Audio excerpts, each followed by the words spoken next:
وجه منور كالبدر في الدجى وخزه منور كالشمس في الضحى قوله حق للناس لازم الاقتداء منکر حدیثه منکر القرآن بلا امتراء جاہد فعله محروم عن الصدق والصفاء هو شافع ومشفع في يوم الجزاء هو صاحب عدل ومعدن جود وسخاء هو خطيب وقريب صاحب لواء صاحب لواء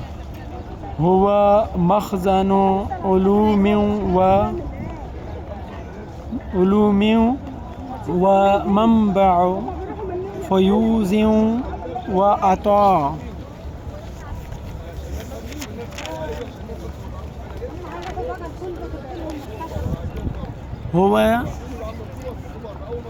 هو رؤوف ورحيم جميل الحياء هو هاد وداع إلى الرب دائما مسجده أفضل مساجد الأنبياء وقبره أفضل قبور الأتقياء ما إله نذير في الأرض والسماء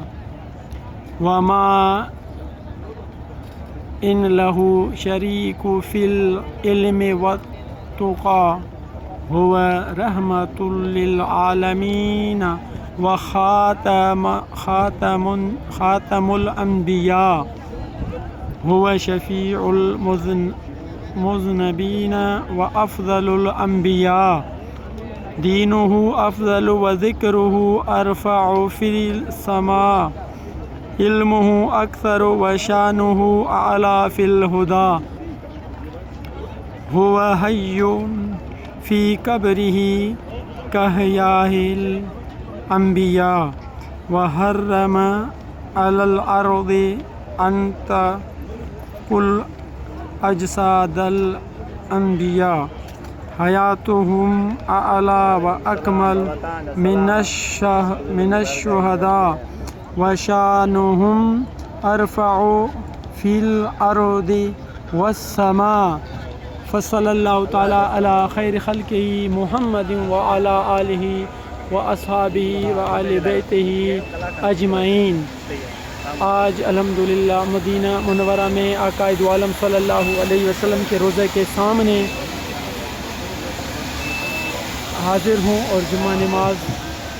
سے پہلے اب میں نے یہ